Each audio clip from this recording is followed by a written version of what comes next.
Are you prepared to transform your well-being? I'm Sanjay Raja. My mission is to challenge our perspectives on food, fitness, and overall health. I own a successful nutrition and fitness business based in Orlando, Florida. And through this experience, I've learned that there's no one-size-fits-all solution. From creating delicious and healthy recipes, to training elite athletes, and even writing the book, The Food Talk. I've accumulated a wealth of knowledge, but here's the exciting part. There's always more to discover. That's why I'm embarking on a journey to connect with leading experts, unveiling the secrets to a happier, healthier life. Together, let's explore innovative ways to enhance our well-being. This is Recipe for Wellness.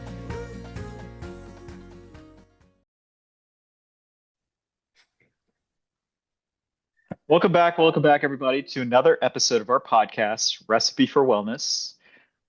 So we are in season 3, and I lost track of the episodes. I think this is like episode 12, 13, which is kind of crazy. But that being said, there's something that keeps popping up in my social media feed that I need to address. And so I brought a special guest on to talk about this. So before we get started with our guest, I'm not a social media guy, but unfortunately, it's a necessary evil in this business. But what I'm seeing is a lot of people sharing their experiences about what's going on in corporate America right now, which is a lot of layoffs because of the AI revolution. And they're trying to figure out a way how to navigate all this rejection they're getting because they're sending out thousands of applications of resumes to corporate positions, and they're getting very little feedback, if any. My background, for the audience who doesn't know, is that I started out in corporate America.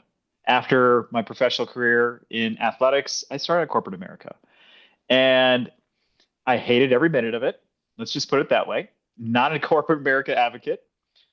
But the one thing I was really, really good at in corporate America was seeing what's going to come down the road 2 years from now, 3 years from now. So I left corporate America before corporate America left me.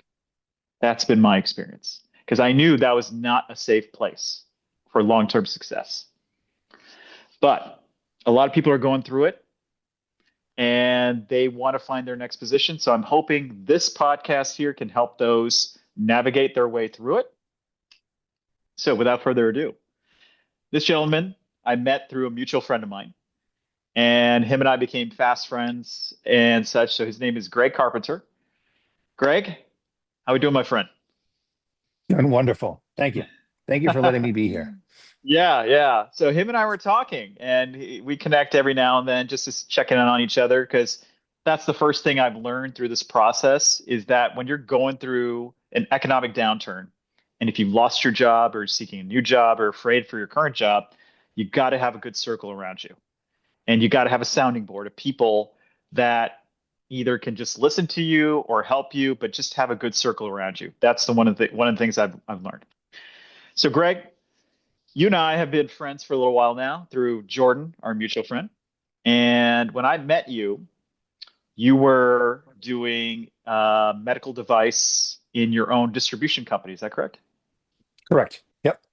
Okay. That's exactly right. So give us a little background. Since you and I have been friends, you had that kind of that business that was running pretty well, but now with the economic downturn, where are you in your journey right now?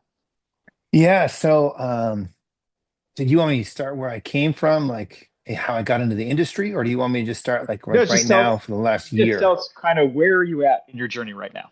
Yeah. Okay. So, for the past, I'm going to just round up and say for the past like year or so, I have been looking for um, a new opportunity, and I'm located in Tampa, Florida right now.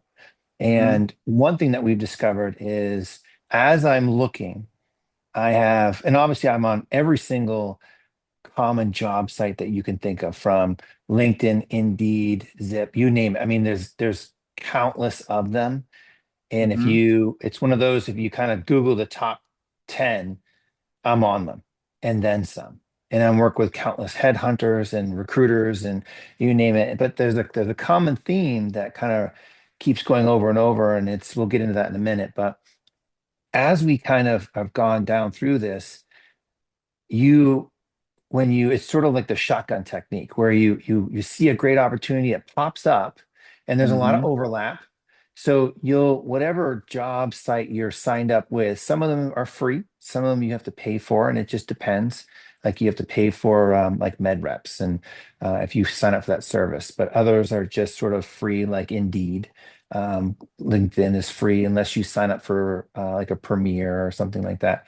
But there's a reoccurring theme where you'll see an incredible opportunity in company A. And I'm at the point where I can say company A, B, C, because it doesn't matter what company it is. Yeah. And you'll apply and you'll cater your cover letter and you'll critique your resume Oh specific yeah. for that particular opportunity. And obviously, unless you're foolish, you'll never lie on your resume because if you ever get called out on anything, you're going to get fired immediately. So all you're doing is you're moving. If you are, if you've been in the industry for, I've been in med device now for 2 decades. So the resume of your accomplishments is quite long. Hmm. And it's more like when you're applying for whatever position it may be, you're bringing to the surface what is pertinent to the job that you're applying to. Because if you put everything on it, you have like a 4-page resume. And the person on the other end of the screen that's looking at your resume or the AI agent, they're not going to read a 4-page resume. So you'll just all you're really doing is rearranging your accomplishments that are relevant to the job you're applying to. Okay, does that make sense? Yeah. And Yeah. yeah, so it's pretty straightforward. And obviously you're not going to apply to something that you don't have any experience with because then you have less of a chance to getting a call back or an email or some of these places you get a text from if you sign up for it. So it all just depends. But what we've So I'm gonna discovered, I'm gonna stop you right yeah, there real quick. Yeah, yeah, real yeah, quick. yeah, go for it. Which is this is something that so many people can relate to. I still have a lot Mhm. of other friends like you in the corporate sector. Some are still looking for positions. It's crazy what's going on out there. Talk to me, and this is where it's really going to resonate with people, which is what's the daily mental struggle you go through every day getting up? Is it getting up, applying, and then just waiting and waiting and waiting? But what's the struggle that you're really feeling right now? So, you know, the main thing is that you reach so when you first start out and you're looking for a job, the first like month or two, you are just driven. And you're Hmm. like, this is awesome. I get a new opportunity. And you actually feel kind of excited. And Yeah. you're like, this is going to be great. And because everyone remembers, like, I'm gonna go back, like, let's say pre-COVID. That's like the highlight in my I would say, is everyone used to get those phone calls at Hmm. work or the texts of, hey, I have an opportunity. Would you be interested in this? And you're like, oh my gosh, this is great. This is awesome. Yep. And it would be an incredible opportunity, but you didn't go and change careers for it. So like myself, I've been with basically two companies for the last 20 years. I did a little consulting job in there for a third company, but it was just a minor little thing to learn about AI. So as a whole, I've been with two companies for 20 years, and you get recruited for kind of like little like they put a little enticing thing out there to come to you. So you're thinking that once you start looking for a job, it's going to be just like that. Like everyone's coming for you, everyone's going to want you. You've been doing this for so long, and then 2 months go by, and you realize you are on your own. And you are, and I'm when I mean on your own, it's like it's a whole different thing. But like Yeah. you're networking with all your friends and Yeah. friends, and it's not just friends that like you knew from your past job. It's friends from 5, 10, 15, 20 years ago. And it's one of those things where you learn very, very quickly who your real friends are. Yeah. Because like, and what I mean by that is there are friends who you'll be like, hey, I was on LinkedIn. I'll use LinkedIn as an example because everyone's familiar with the platform that is a professional. Is you'll be like, hey, I looking at this job site, and on that job site, you popped up as a connection. And I know it's been a while since we've talked, and you have some scripted line of some sort that you have concocted. Maybe you've pumped it through some, chat GBT or something, so it's grammatically correct. I don't really like to use it because it makes me sound like a robot. But you haven't talked to them since college, or you haven't talked to them in, 20 years, but they work for the company that you want to Yeah, apply to. yeah, And you're like, yeah. hey, can you help me out? And they do. Okay. They're like, sure. Now you actually don't really know if they did, unless you get Hmm. an email that says like a internal reference, blah, blah, blah, blah, blah, or internal referral, etc. Or some companies, what they'll do is they'll give you like a link that says that so and so has referred you to this position. And that's great. Okay. But this is where it gets interesting is, let's say you don't get that job, which Hmm. happens, I would say 99% of the time. Yeah. So you've already reached out to that friend, Yep. and you're in month one, two, whatever. Well, this started for me at least like a year ago. Mm. So how many times, and some of these companies are gigantic. I came from a division of Johnson and Johnson. So there's tens of thousands of employees there. And obviously, there's a lot of internal candidates, and there's a lot of people that look at these companies that want to work for a company like that. So you have a lot of competition. And let's say there's another job in that company, and you want to reach back out to that same friend. Hmm. And let's say it's been 2 weeks later, or 3 weeks, or 4 weeks, or whatever it may be. Now, they might help you a second time, right? But then come the third time, the fourth time, you know, they have a job too. And their Yes. job, their job is not to basically get you a job, but you also at the same time will realize very, very quickly the only way that you personally are going to get an interview is through an internal connection. So you're playing this balancing act. So, okay. So there's a lot to Yeah. unpack here. There's a It's lot to so unpack it's here. it's brutal. Okay, Brutal. so I'm gonna step in on this one. So number one, you said you've had two jobs, right? Do you know how many jobs I've had in the medical device field? You are not the norm, by the way. You're not the Yeah, norm. I found this out. Okay. On average, in medical device, 7 times. You will jump jobs 7 times on average in your average medical device career. I did it Yeah. 9 times. Okay. I like to call myself a mercenary. Okay. You know why? I went Yeah. to the highest bidder. You know why? Because at any given moment in time, they could look at you and say, don't care if you beat expectations last year. We're going to go in a new direction. They could drop me like a bad habit at any given moment. So I always kept that in the back of my head going, I'm going to use you before you use me. That's what's going to happen here. Yeah. Right? All right. So that's number one. Number two, you're in sales, and most of the people in medical sales, obviously it's in the title, medical sales. We always have to strike that balance when we're reaching out to physicians and whoever our targets are, being persistent without being annoying, right? Hmm. So when you're talking about reaching out to your friends to help you out, I totally understand this, which is you want to be persistent, but you don't want to be annoying. So you're Yep. walking that fine balance the entire time, right? Yep. Because here's the thing, you can ruin a relationship by just being Oh, overtly annoying. It can happen, yep. You can burn it right? real quick. You can burn it very quickly, especially if somebody you're not talking to on a regular basis, right? And so that's the other thing. And that is, I've come to learn that there's a hard truth about life that nobody wants to talk about, which is this: me being an entrepreneur, me being in sales, my experience has been the people closest to you provide the least amount of help. So true. Okay. It just Yep. is. Now, am I Yep. angry about it? No, I am not. I used to be. I used to be getting really upset over this nonsense, but now I'm not.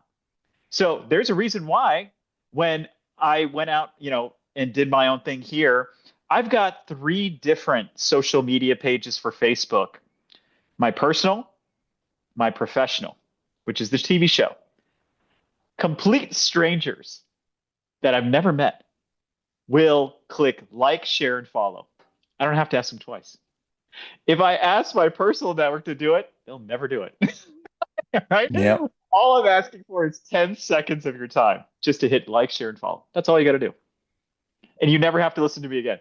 But it never, ever happens. So the reality for everybody listening, and I think people know this, but nobody really wants to talk about, which is we're in this alone in many ways. You're out on an island. You really are. You want help, and that's what we should be doing is helping each other out. 100% we should be doing that. But what happens is life gets busy. They're dealing with their own stuff, just like you said. Mhm. And how much can somebody advocate for you, right? How much can somebody actually do it? And in this industry, in this market, AI is taking over. So the gatekeepers used to be the HR people, but the HR people now have added a new layer of gatekeepers, which is AI, which is keywords, optimizing the keyword, all this stuff.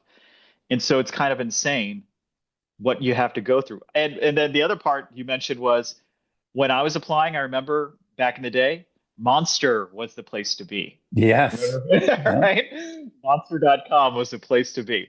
So this is the current situation, and you just kind of have to laugh about it. You have to keep your sense of humor about you. Otherwise, it can depress you very, very quickly. I get it. Your background, let's go into that a little bit because you're not somebody who just started the industry a year ago. How did you get into the industry? What drew you into the industry? And why do you want to continue on in this industry? Yeah. Okay. So I got into this industry in '06. And before that, um, I had well, actually, I was like you. I did multiple jobs, but they were in two main industries. I was out of college. My girlfriend at the time, who's now my wife, um, we went to Colorado. We were big. We like skiing and hiking and mountain biking and all the things that Colorado offers. And it's like an incredibly beautiful state. But so when I went out to Colorado, I needed a job of some Hmm. sort. So I got hired as a recruiter, did that for 2 years. And that was half of it was in IT and half of it was in biotech. And it was a lot of Hmm. fun.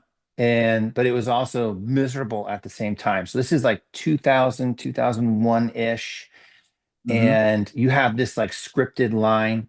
You make 100 calls per day minimum.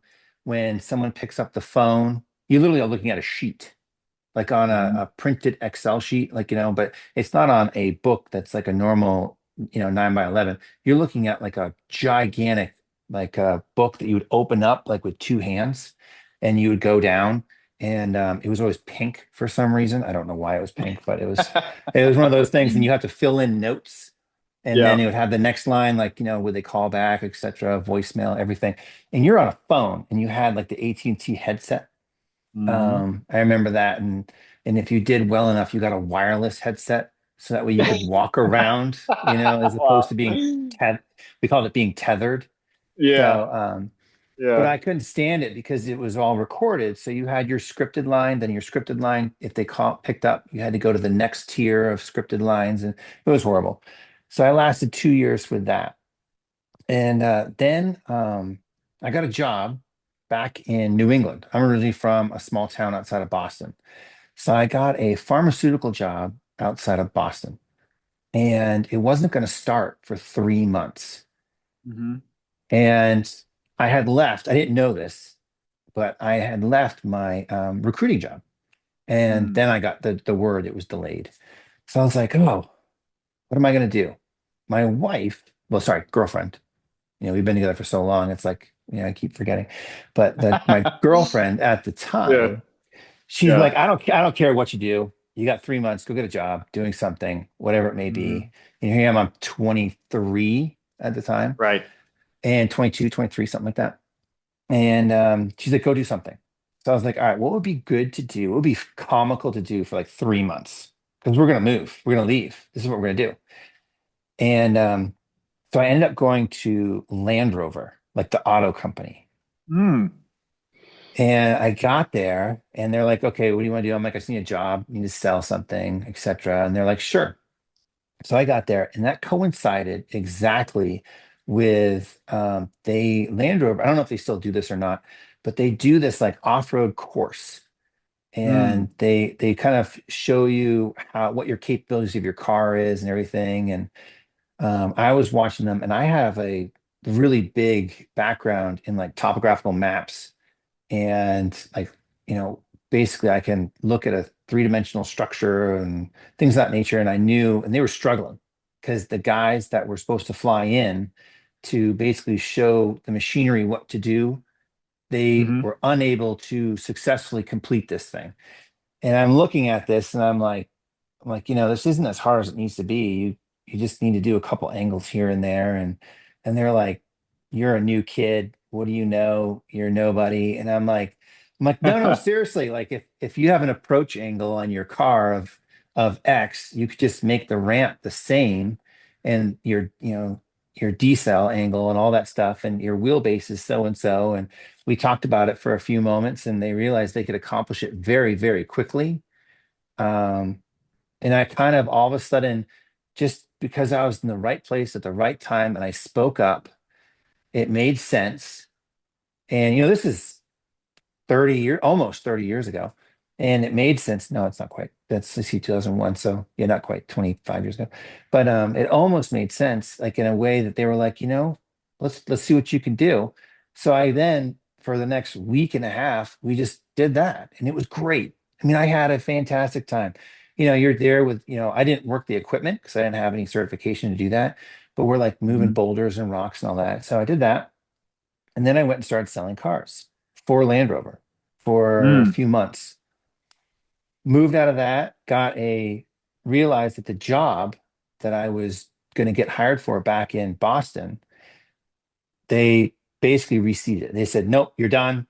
We're not going to hire you because we're not going to pay for you to move back and all these things. And I'm like, okay. So Mm. I, at the same time, was asked to go to a different dealership. So I was like, I'll just do this for a little bit. Now, at the time, it never occurred to me that 3 months would turn into 3 years. But those Yeah. 3 years, to give you an idea, those 3 years, everything changed. And I learned that a lot of times, if you're in the right place at the right time, Mhm. everything works out. So I befriended this gigantic man. He was like 6'6" and he was like 240 pounds. And I walked in the door and I don't know if I looked like his son or what, very seasoned man. He's like, come with me, I'll show you what to do. And he sat me down. He said, a lot of times it's best if you just shut up and listen. I'm like, okay.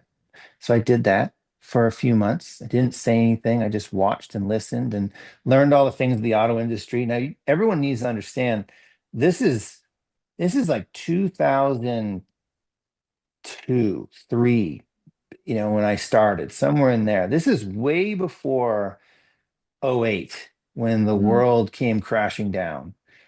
And I'm learning about like in the auto industry, they had like, they had a little Foursquare and, all these different techniques to help close you, switching someone from a buy to a lease and, all these different things that I was unfamiliar with. Well, he then promoted me for another job and I went for it.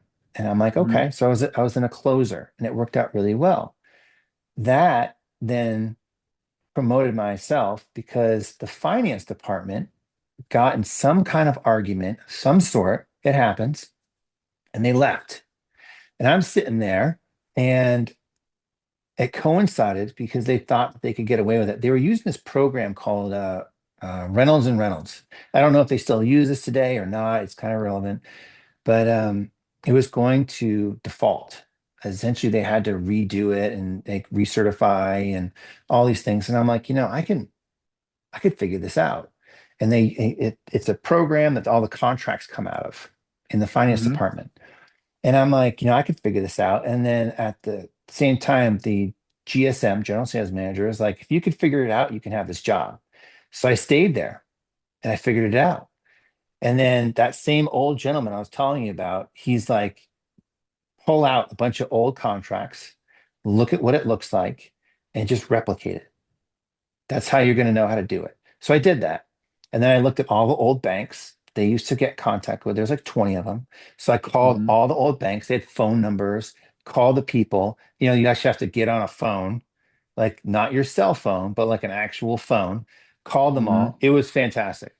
And you learn about like you have a buy rate, sell rate, all these things. It worked. So I went from sales, working on it out of basically off-road ditching to finance manager. Then I ran the whole thing because that Mm. guy quit. He quit. He just said, I'm not doing it.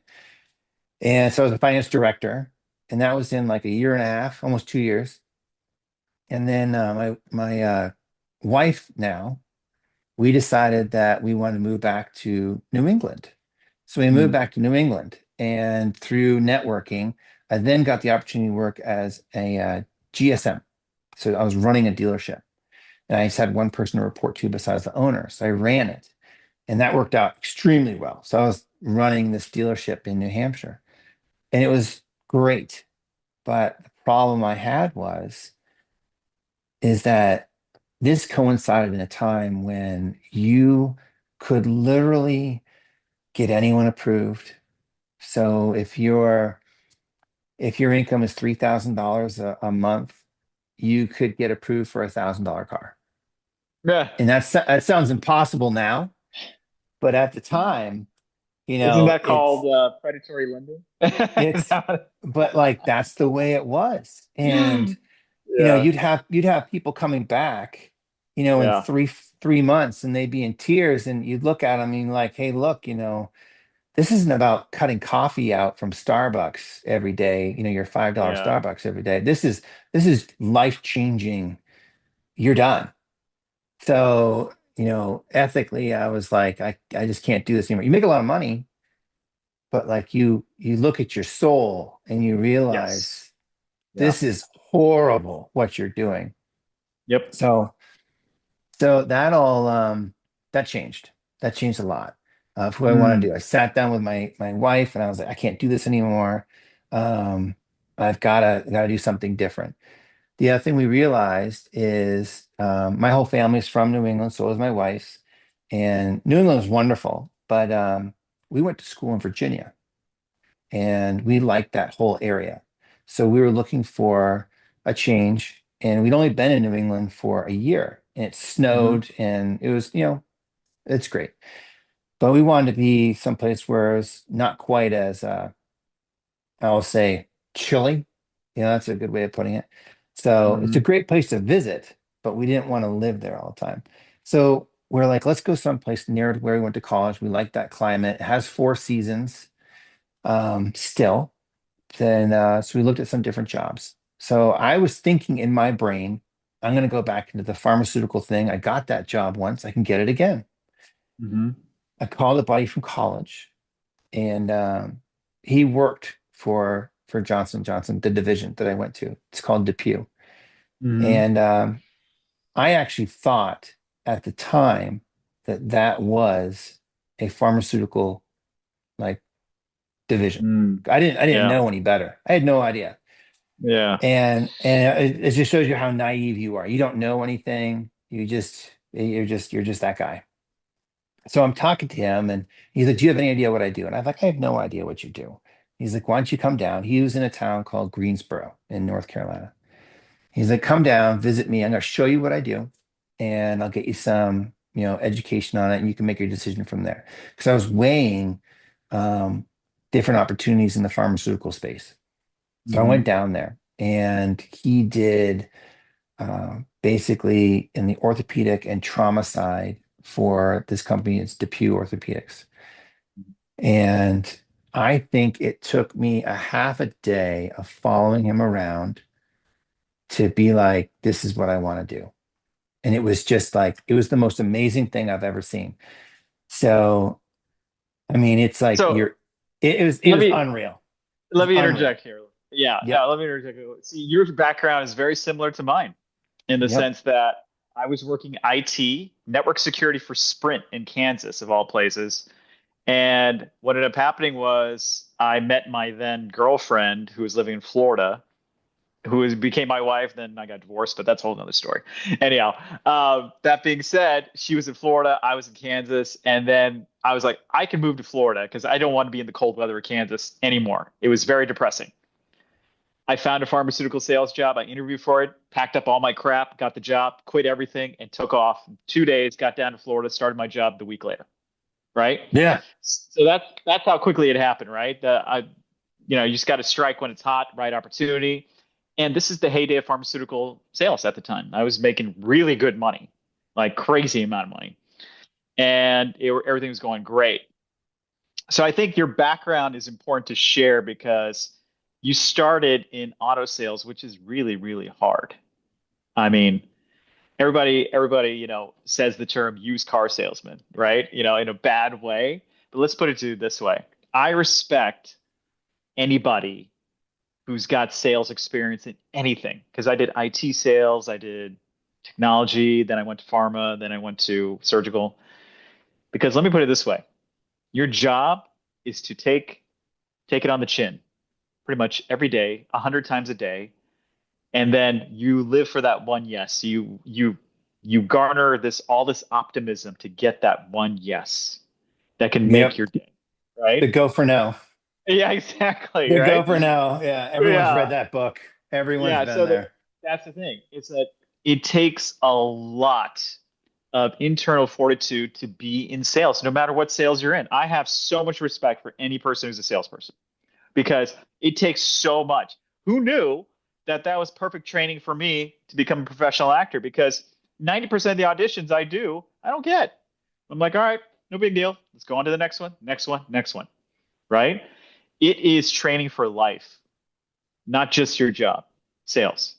And I never respected that skill I learned over time, but I respect it so much because I'm talking to my kids in this generation, they're 14, they can't handle rejection. I mean, it depresses them. I'm like, let's bring on the next one. Let's bring on the next one. Let's go. Right. you Yeah. know?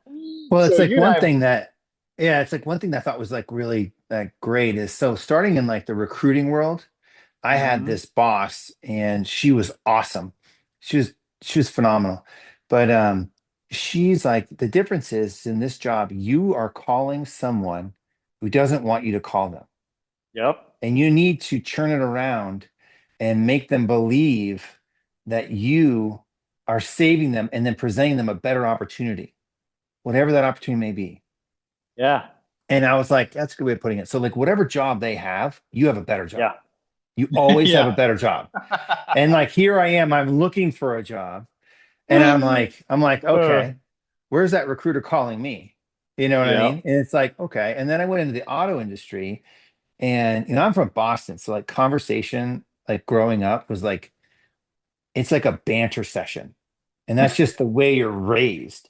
So, like, coming from like With a bunch going of in, F bombs in between. oh my gosh, it's like it's unbelievable. So like, it's just kind of nature. Like if you don't have that combative Yeah. side of you, then it's you're just probably not actually from there. Maybe you moved to Boston or the surrounding areas, Mm. but you're not probably from there. But it's funny because I'm in the auto industry and like you get someone that'll come on the lot and to buy a car and they'd be like, yeah, I'm just looking. And I'm like, well, you can look at like a mall, like a mall Mhm. parking lot. If you want to look, when you drive up and down your neighborhood, you're going to see a lot of cars there too. I mean, if you're here to buy a car. And it's like, but it was just like nonstop. It's like, I mean, like honestly, like why do you go to a car dealership unless you're going to buy something? You can see any car you want, really, anywhere you go. So So it so it was awesome. let's talk. No, yeah, I see. That's the reason why I brought up that point is that you were in the trenches with sales. You were in deep in the trenches, Yeah. and no was not something in your vocabulary. It's like if you're on my lot, I know why you're here. You know why you're Yeah. here. Let's just get this Oh, done, right? And so that being said, now you transitioned into shadowed your friend. You transitioned into Depew, which yep. was surgical, medical surgical. So What was it about that industry that drew you in? Why did you feel like this is where I want to be? Yeah, so that actually, like I'm a very big believer that sometimes things are just kind of meant to be. Yeah. Throughout my Yeah. career, like, I just talked about the auto industry. Basically, I was given all those opportunities because people had me quit. That's essentially what happened. They quit, and I Mm. kept moving up the ranks. And I basically, no one else wanted to step into that void, and I was, and I kind of was very fortunate in that regard. But Hmm. when I went to Depew, it took me a long time to get that job, by the way. I mean, Hmm. I was in New Hampshire. The opportunity presented itself in the Raleigh-Durham Chapel Hill area, and there was not a vacancy. So I had to wait and kind Yeah. of win over, the opportunity to go there. And eventually it came to fruition, and I'm very grateful for it. But so when I went there, um, it's one of those where that job was literally catered for how I learn.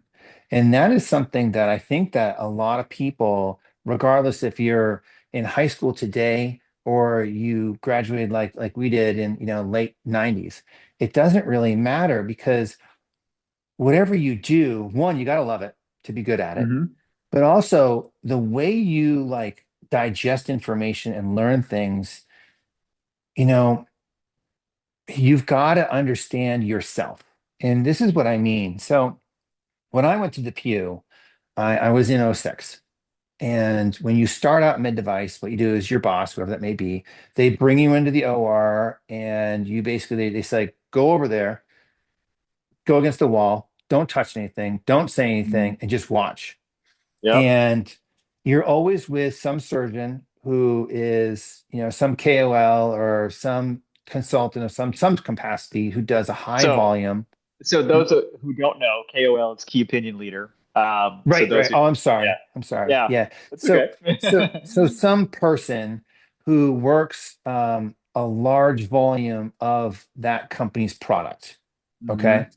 Yeah. And they do the same product typically of, whether you're doing a total knee, total hip, total shoulder, whatever it may be, and they do a tremendous volume of that product. And they always have the same staff. They work a very, very, very methodical system, and they're perfect for training new people. Well, I everything I see, I remember. And I mean Hmm. like it's like instantly.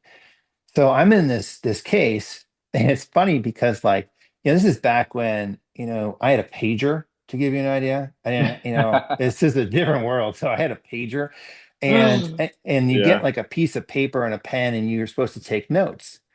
Yeah. And the scrub tech, the person that's handing instruments back and forth, she's Hmm. like, she's like, "Oh, what's your name?" And I'm like, "My name's Greg." And she's like, "Okay." She's like, "Take notes." And I'm like, "Okay." So I'm like taking notes, and I realized rather quickly I didn't have to take notes, because when you're when you're doing this particular thing, everything is, you know, um, the instruments are in a three-dimensional plane. So you're dealing with bones, and those bones are being reshaped with instruments to accommodate an implant that will essentially articulate in a whether it be a kinematic, anatomic, or mechanical way for the patient. And then that surgeon was trained to do it a certain way back in the day when they were in school. And then you learn they do it exactly the same. Not sometimes. They do it the same way every single time. And the only variable is that like there's different sizes. So like I'm 6'3", so I would have a certain size that's bigger than someone who's 5 foot, right? It kind of Yeah. makes sense. But everyone's Yeah. bones as a whole, it doesn't matter, if you're from India or you're from Canada or Mexico or Europe, it doesn't matter where you're from. Everyone's bones is the same. Once you open someone up, they're identical. Now, there are some variances involved, like with rotation and shape and sizes, but bones are bones. And there's also variables like if you have someone who, I don't know, let's say they eat Bojangles every day, as opposed to someone that goes to Whole Foods and eats salad. Or if someone, enjoys this eating, smoking a pack of cigarettes every day versus someone who doesn't. Obviously things of that nature. But as a whole, everyone's very, very similar on the inside. So, here I am, I'm watching these instruments, and I realize rather quickly there's a pattern. The sizes change, but surgeons as a whole are creatures of pattern. And I'm like, okay. And then I'd go to a different one and another surgeon for different body parts. And after about like the 30th case that you see in a week, you're Hmm. like, I mean, for me personally, now it's not for everybody, but for me, I was like, okay, this is the exact same thing. There, instead of him using this particular instrument, he uses this particular instrument, but otherwise it's exactly the same. And then I realized all of them are the same. Like you just have to remember the steps they do it in. You have to remember they have little variances here and there in retractors and things of that nature. And then the best thing that ever happened to me, this is back when I know, heaven forbid, we had to clean our own instruments. This is how Mm. like long I've been doing it. Well, I learned rather quickly that if you have to clean your own instruments, you have to take them apart and you have to put them back together again. And this Hmm. is before it goes through the washer. Well, I did all of that. Well, that means when it goes through the washer on the other side, you also get to see all of your competitors.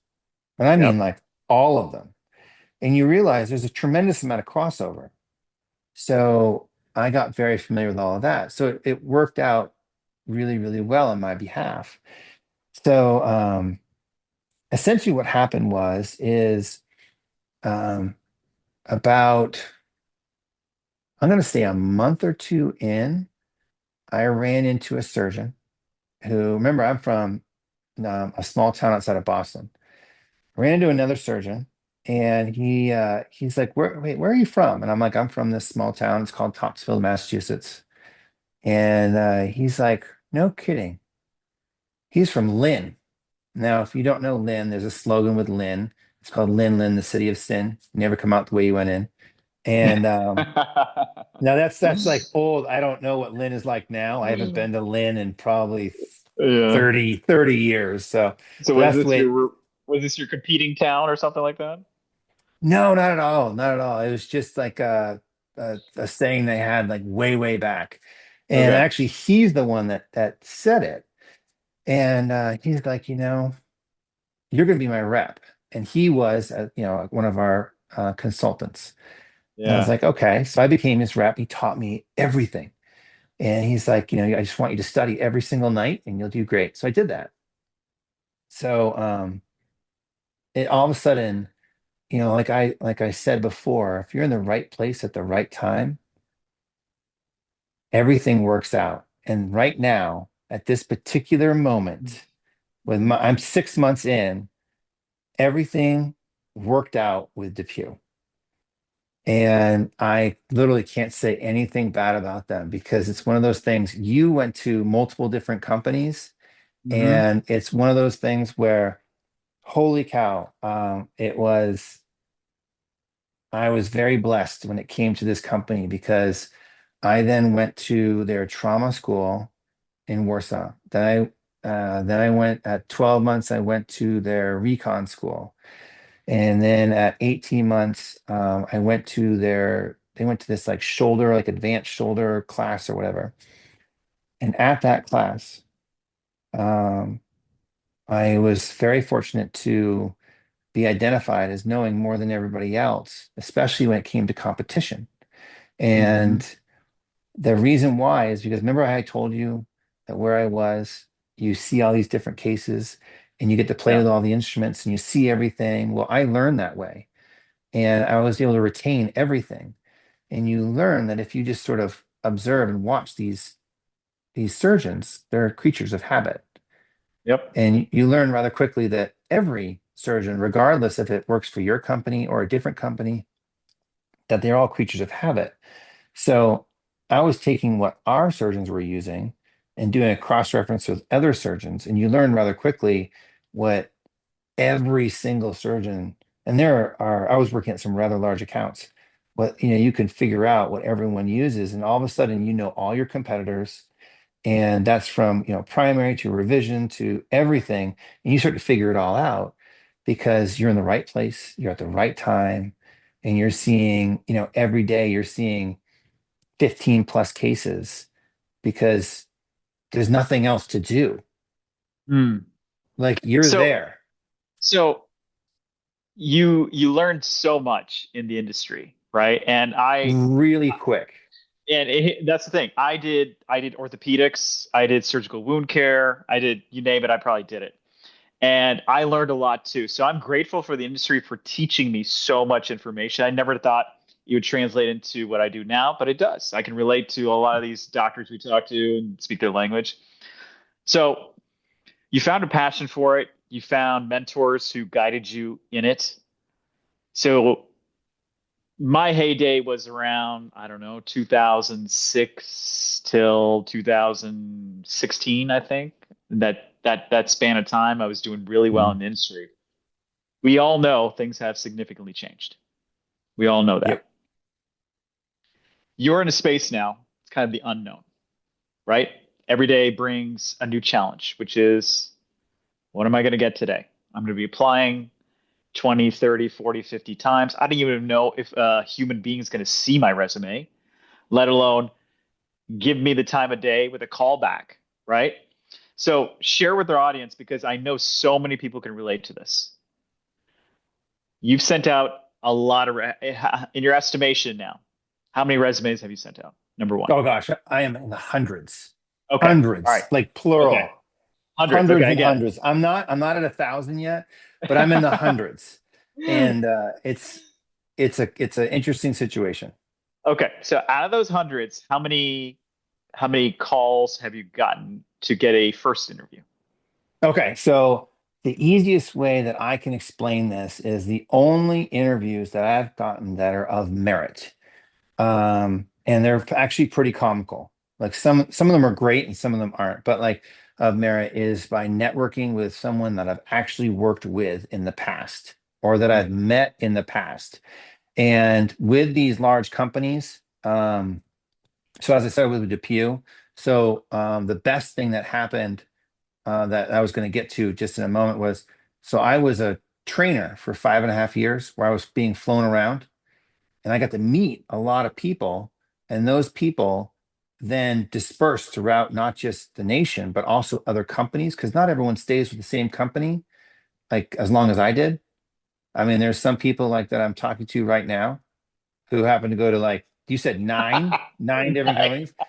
So like I'm now networking with those people and I'm like, hey, do you Yeah. remember when I trained you back in Warsaw, back in '07, '08, '09, Oh yeah. 10, etc.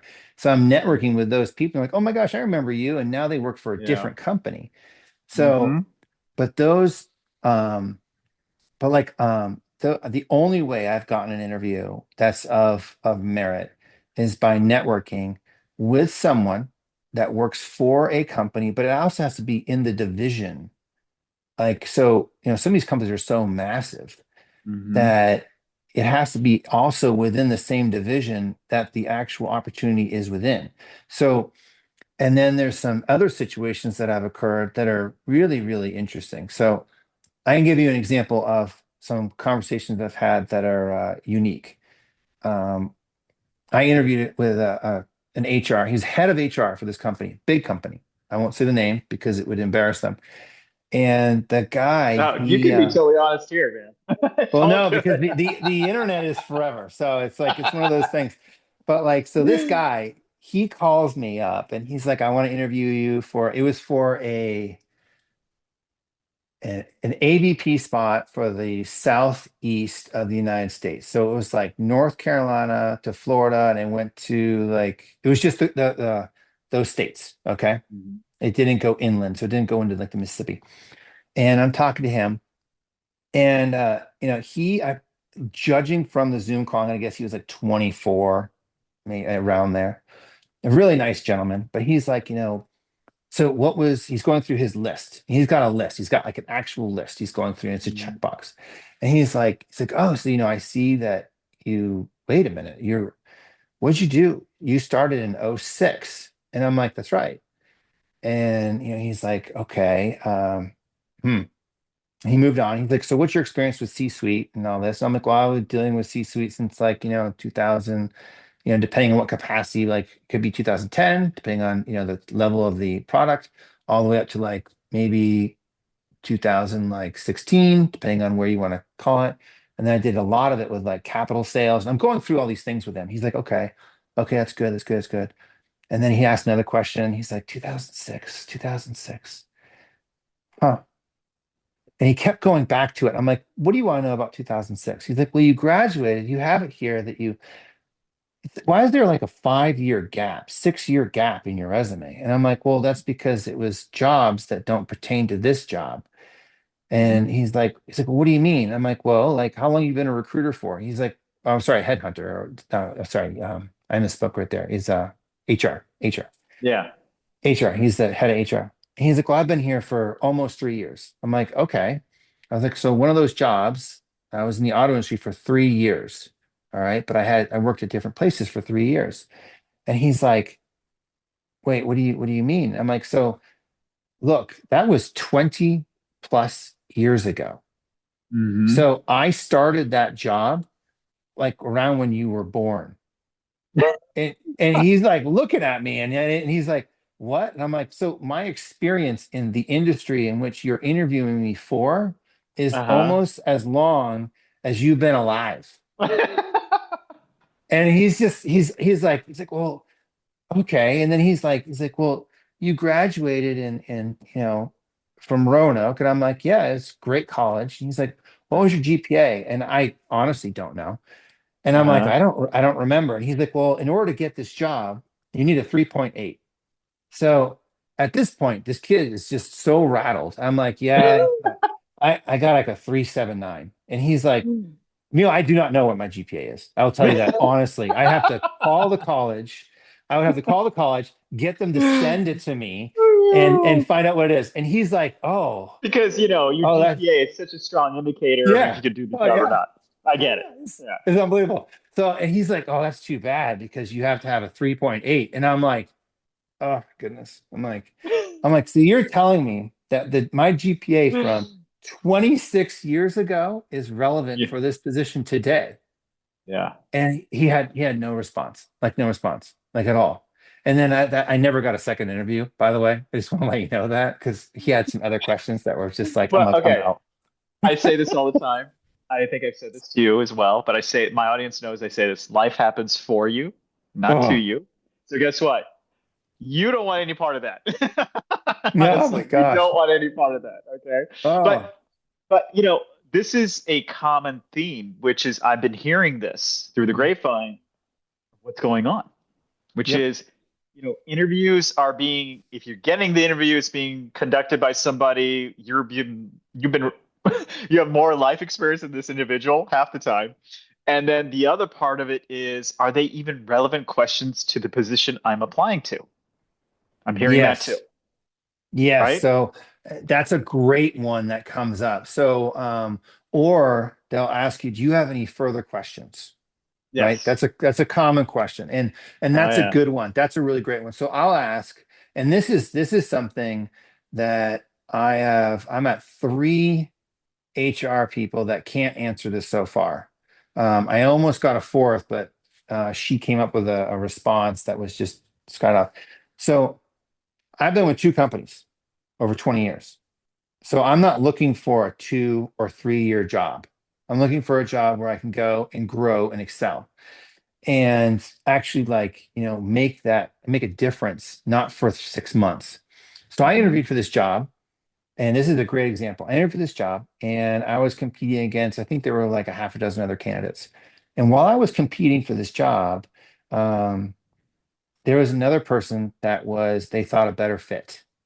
Hmm. And I was like, okay. And they're like, yeah, we're talking to someone. And I'm like, well, my question to you is this person, and they let me know that they believe this other person was a better fit. And I was like, so my question to you is that has this person been with the same company and shown growth over the duration that they've been with the company? Or have they gone from one company and in 2 years gone to another company to basically jump? I know. And then 2 years after that, or three, or whatever it may be, and they keep jumping because they can't Yeah. grow within their own company. And Yeah. they looked at it and they're like, well, what do you mean? I'm like, well, I've been with the same company essentially. And then I went to a startup most recently. But I was like, I grew within my own company and it's a big company and showed growth the whole time and had a great experience. And, you know, I'm wondering if you're going to get the same results out of this candidate. And they're like, well, I don't know. I mean, I guess. And then this is what happened. So, and it was October. Mhm. And the only reason I got this interview is because I had a friend that worked for this company. So that friend called me and said they gave this job to this person. Okay. I'm going to say this person. And that person got the job. Mhm. By the beginning of the new year, this person had already quit because that person got a better opportunity at another company. Mhm. And then I have reapplied for the job that was now Yeah. vacant again. I interviewed with the same HR person. And Okay. I'm like, hey, you remember me? And like they immediately like looked down. They were like, oh. How's that working out for you? And I was like, look, here I am. I just want to interview. I'm just curious. And Yeah. then so then I asked them another question. I was like, look, I just want to know if this works out, because Mhm. everyone that interviews for these positions, realistically, they've already won all the awards. Everyone on LinkedIn now puts up their president's this, their premier this, they've won the trips, they've won the watches, everyone, if you've been with this industry for 20 years, you've you've won everything. It's just kind Mhm. of the way it is. So, the gold standard of whatever. Pick it, pick every company has a designated award. And but it's interesting to see it where I'm like, okay, so if I never mind quota, my question to you is if I surpass quota on year one, where will I be? On year two, where will I be? And on year three, I would like to know where could I forecast to be? And then I'm just asking what those numbers would be. Where can I, because I want to forecast that for not just myself, but I have a family. I have kids, I have a wife. And, it's interesting because these companies, and it doesn't matter what company it is, you would be surprised. I've only gotten one company to actually know the answer. Mhm. So they're hiring. They're Yeah. not hiring me right now, but like, they're hiring somebody, but like, I don't know if they're hiring somebody for 6 months, 12 months. I don't know the answer to that. And like, and the thing is, my story, I know so Uh-huh. many great people out there that need an opportunity, and they're not looking for a 1 year opportunity. They're looking for the same thing. They're looking for that growth, and no Well, one can answer it. well, it's that question and the other question. I'll piggyback off of what you just said. When I Mhm. was interviewing in the industry at the time, I would ask them one question, and their answer to that question would tell me if there's even remote possibility of long-term success, which was I would always ask one question. So tell me about your corporate culture, because that's important to me. 99% of the time, they would go into a diatribe about the benefits and blah, blah, blah, and all this stuff. Yeah. And that told me you have no corporate culture. You have none. So I get it. So then I made the calculation in my head saying, okay, you're going to pay me this company's going to pay me that. So this is a better opportunity, but I'm going to be out of here in a year and a half. I'm going to find my next one. I'm going to leverage you against them. I just knew it. And I was right every time. Very few, the one percenters, I'd ask that question. What's the corporate culture like? Did they actually give me a real answer saying, Yep. we want to create an environment where we hire from within, promote from within, so that everybody knows everybody else's job and they can step into that role? That's all you had to say. Lie to me. Just lie to me if you want to. So I wouldn't know. Mhm. Nobody could answer that question. So it's amazing. I've got friends who work all over the world. I got a buddy of mine who, my cousin actually works in Australia. I got another friend who works in Japan. In Japan, you know why there's loyalty? The average employee in Japan works for one company their entire life. That's the Amazing. average. Okay. Amazing. In Singapore, Australia, Canada, I know all these people. Guess what? They maybe job hop once at most. And you know why? Because they instill loyalty through the fact that he just had this is probably like 5 years ago, he had a son. His wife got a full year off with 70% pay. He got 9 months with 70% pay. It's called work-life balance. If your life is in order, your work is going to be that much better. Yeah. Well, it's like the easiest thing that I do now is because interviews are so difficult to acquire, and Yes. I have to essentially call in a favor now, Yeah. from a friend. I have to call in a favor. That's what it really comes down to. It amounts to I have to call in a favor. And right now, my wife and I have made the decision that we want to relocate to the Raleigh-Durham Chapel Hill area. We lived there for Yeah. 14 years. Yeah. And we've been in Tampa for 7. We have nothing but great things to say about Tampa. It's wonderful, but it's one of those where we're in a place with our children that they're going to be going to college. Once they conclude, obviously, high school. But like my daughter's looking at colleges, then my son is going to follow that. But we're looking at like once they graduate from colleges, or more like once they enter colleges, we're going to be on our own. So we're Hmm. like, where do we want to live long term? And long term, we want to live there. And, Yeah. my wife and I lived in like, gosh, I don't know, I think it's like a half a dozen different places in the United States. And there's pros and cons everywhere, mainly all pros. I don't really have much bad things to say about anywhere we've lived, but we absolutely loved North Carolina. So we're looking to relocate there, hopefully this summer. And but one thing that my point is that what I'm doing now is now that I know I can only get an interview through basically calling in a favor through a friend Hmm. to do that. Yeah. So what Yeah. I'm doing now is speaking about the culture is when there's a job opportunity that I know is great. What I do is I go on LinkedIn because it's the easiest source and I'll Hmm. look at the employees. You don't have to like connect with them. You can just look at them and you can see the top managers and you can see how Hmm. long they have been with the company. Yeah. And if you start clicking and you go to 10 different people and they've all been there for 2 years or less, their turnover is huge.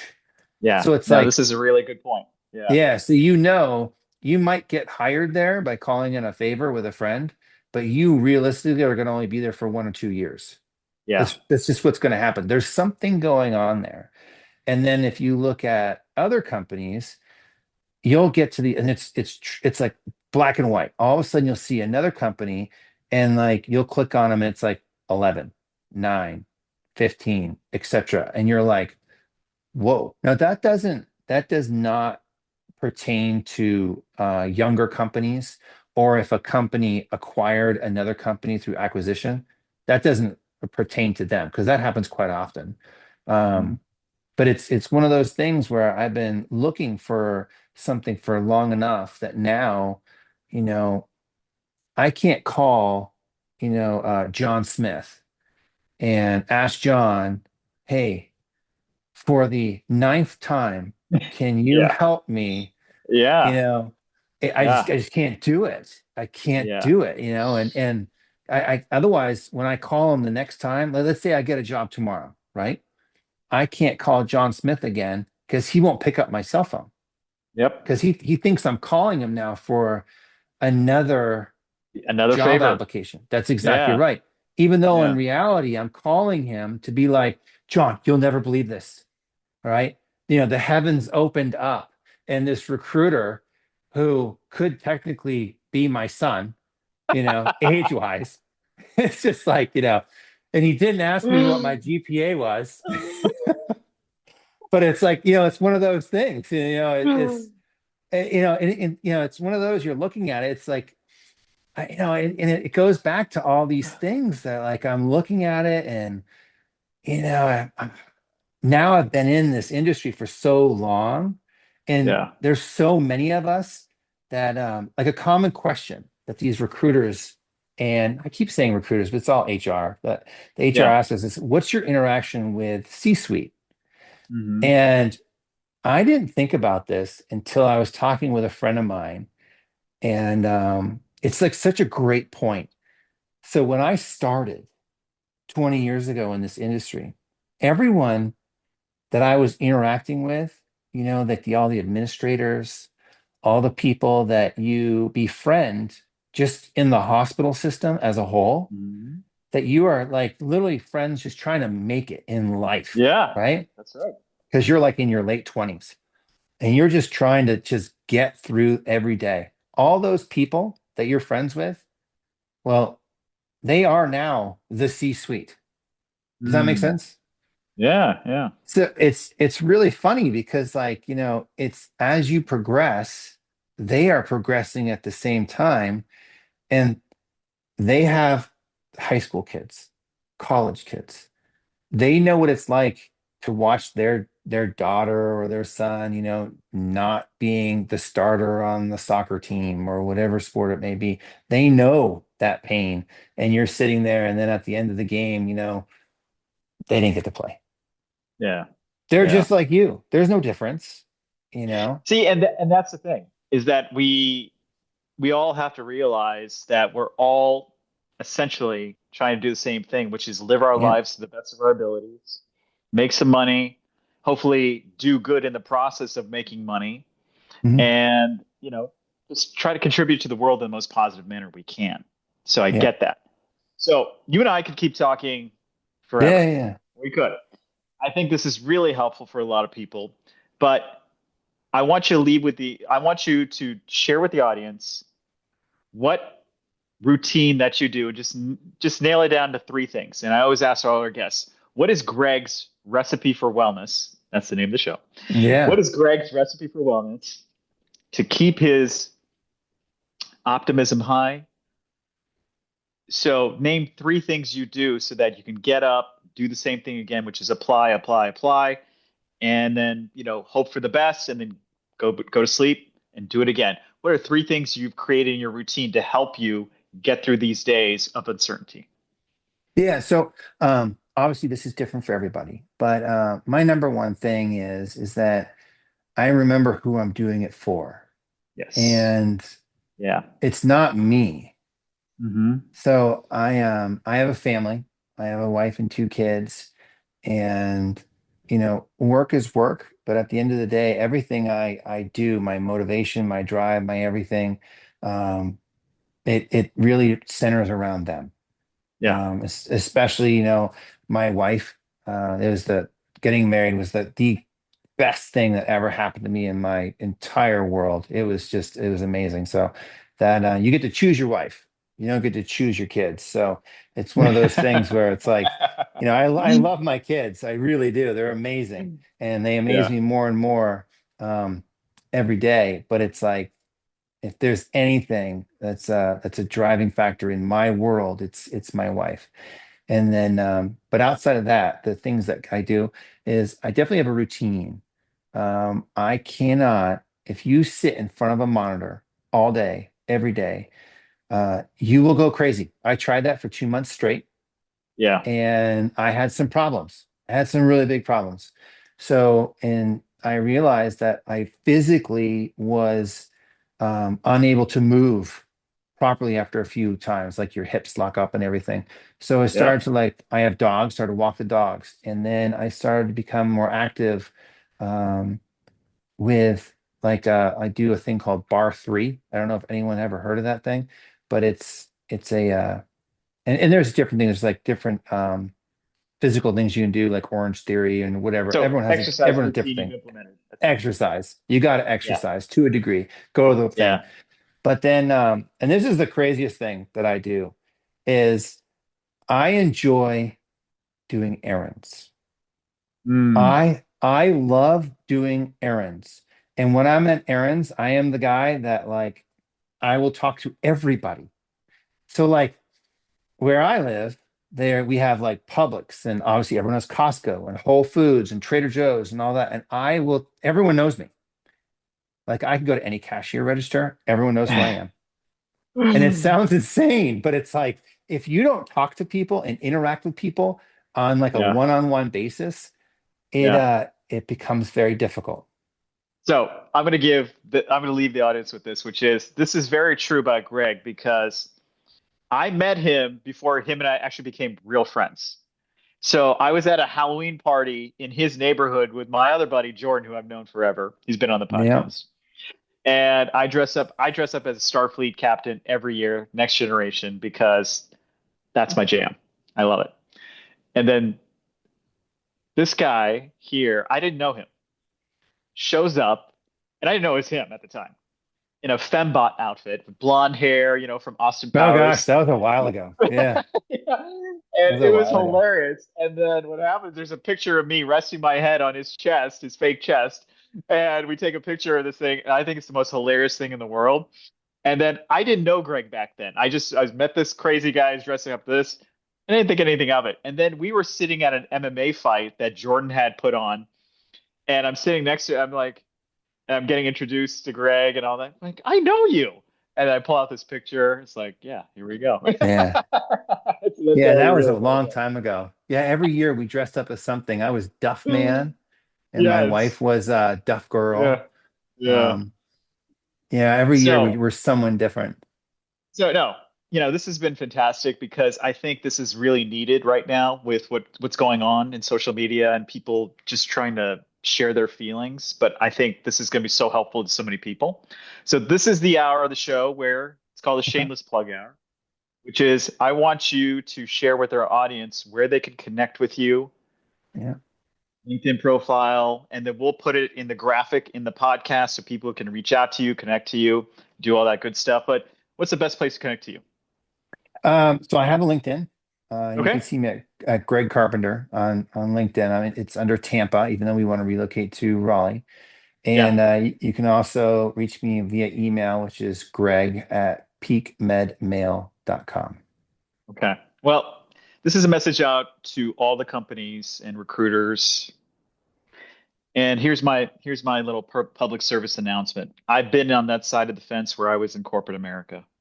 I'm on the other side of the fence now, which is health, wellness, longevity. Traveled the world many times. The show has brought so many great opportunities.